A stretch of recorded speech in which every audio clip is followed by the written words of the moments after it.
We're sitting down with Michael Scheuer, the man who had served in the CIA for more than 20 years, up until 2004. At one time, he was the chief of the CIA bin Laden unit. Then he went and exposed how counter-effective Washington's methods were in the fight against terror. He looked at the U.S. through its enemy's eyes. In fact, it's the title of one of his books called Through Our Enemy's Eyes. I'm very pleased to have the chance to interview you, Mr. Scheuer. I'm glad to be here. Bin Laden is gone. Who is Washington's #1 enemy now? Washington's enemy is an enemy that doesn't exist. We're fighting an Islamic enemy that Washington believes is out to kill us because we have elections, because we're free, because we have women in the workplace. It's an enemy that doesn't exist. It didn't exist when bin Laden was alive. It doesn't exist now. America is being attacked because of its foreign policy in the Muslim world, because of its support for Israel, because of its support for the Saudi police state, because of its presence on the Arab Peninsula. And until we accept that, until Americans can say to each other, whether you support aid to Israel or not, our relationship with Israel is causing this war, we are not going to be able to defeat this enemy. And Israel itself as a country is not the problem. The real problem is the leaders of the Jewish American community in the United States who influence and corrupt our Congress to support Israel when we have no interest there. You imply that the Israeli lobby is dragging the United States into the wars, into the conflicts? They're absolutely dragging us in. Iraq was a war that was proffered or was called for mainly... Then let me ask you this. Yeah. The situation in the region, in the wake of all these revolutions in the Middle East and North Africa, yes, you can pretty much describe it as turmoil. Turmoil is no good for Israel. Isn't there a contradiction to what you're saying? Well, the American political establishment is caught between two things. They're extremely pro-Israel, and they're almost Marxist in their belief that democracy and the spread of democracy is inevitable in all places, in all peoples, at all times. And so they need to protect the Israelis, but they can't say what is a reality. For example, there is not going to be a democracy in Tunisia, or Libya or Egypt that in any way resembles democracy in the West. And yet what they've done is create anarchy. They've created a situation where the only beneficiaries are the Islamists. The guns that have flown out of Egypt, out of Tunisia, out of Libya to the Islamists have been enormous in their volume. And the prisons that were opened in Egypt, Tunisia, and Libya have reinforced the Islamist groups across the world. So their mindless pursuit of secular democracy, at the end of the day, endangers the stability of the region and probably the whole world. Are you saying we're going to see further radicalization of the region? Oh, especially in Africa. Yes, ma'am. The guns that are flowing out of the three places where there were Arab Spring revolts are going to cause problems in Somalia, across North Africa, and in Nigeria. Let's talk about Syria. Yes. Syria says the earth will start shaking if anyone intervenes in their internal affairs. How badly does the U.S. Is the U.S. trying to interfere? Oh, I think we're interfering unconscionably. Until they removed the U.S. ambassador, he was running around the country trying to encourage groups to overthrow the Syrian government. That is not the role of any diplomat, United States or Russian or Chinese or British. We have really very cold-bloodedly urged Syrians to get out on the street knowing that they're going to get shot down by their government. Again, Syria is a country where there is no U.S. interest. Since I was a little boy, we've been afraid of the Syrians, and if you look at the map, it's hard to imagine that little blot of country called Syria could be a threat to the United States. The CIA has reportedly worked with the Syrian opposition for years. Well, I'm not sure we worked with the Syrian opposition. We've certainly worked with the Syrian government. Well, I haven't. Yeah. Well, then, if it's there, it's there.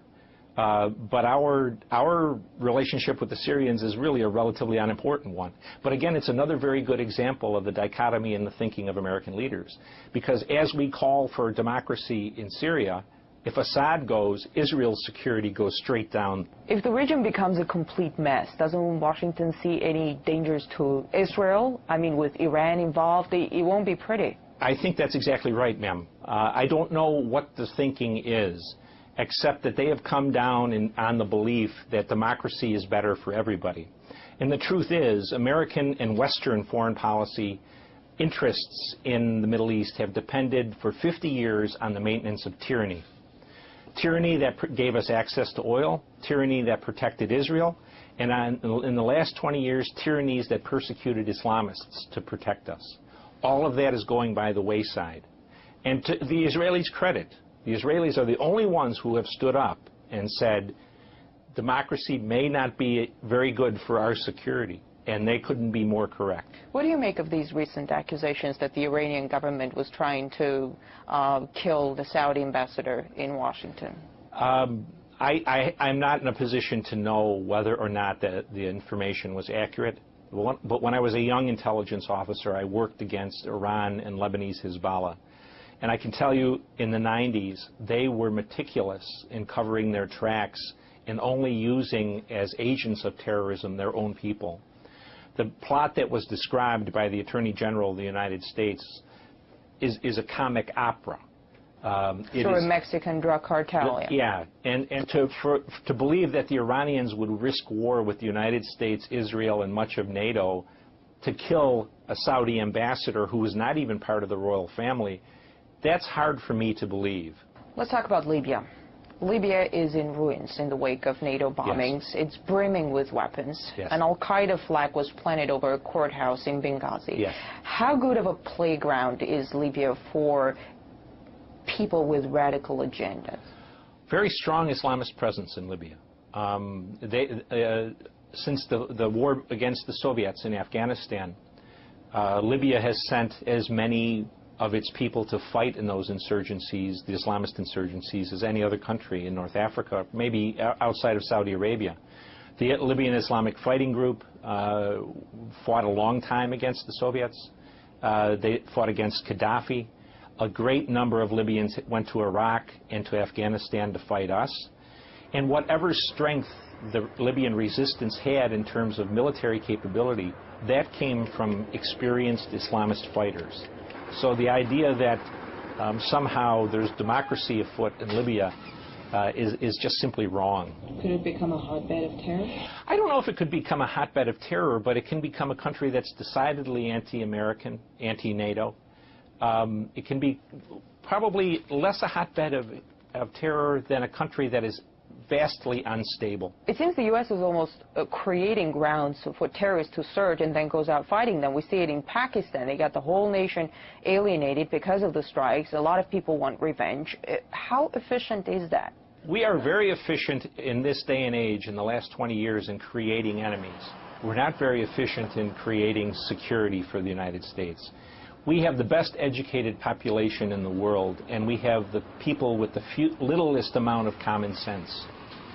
How many times have we heard Mr. Clinton, Mr. Bush, Mr. Obama say, this has nothing to do with religion, this is not a religious war, this is a bunch of people who are just madmen. We are definitely fighting a religious war. And until we come to realize that, we are never going to be able to defeat it. In fact, we're encouraging the growth of a new generation of people who are going to fight us. The U.S. is pulling its troops out of Iraq, but at the same time, it's boosting its military presence in the Persian Gulf. More ground troops are planned to be deployed. New drone bases are being built. What do you make of such expansion? It just demonstrates again the ignorance of the United States government in terms of its political leadership about what our problem is in the Muslim world.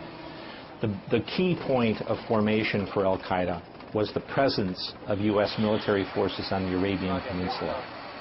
15 years after they declared war on us, we're now going to take people out of Iraq and put them in Kuwait and Bahrain and Saudi Arabia, reinforcing our presence on the Arab Peninsula. Only going to cause us more foes and more enemies in the Islamic world. It's a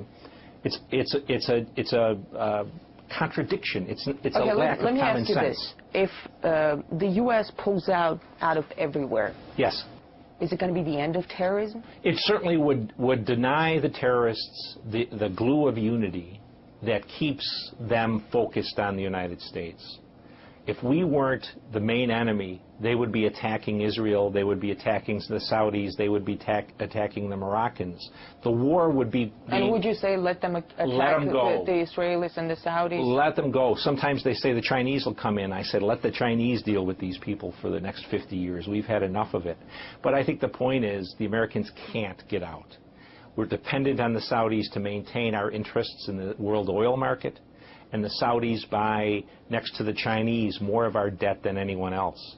So as long as we're side by side with the Saudis and with the Israelis, we're stuck in the Middle East, and America will continue to bleed. Dr. Schroyer, thanks for the interview. Yes, ma'am.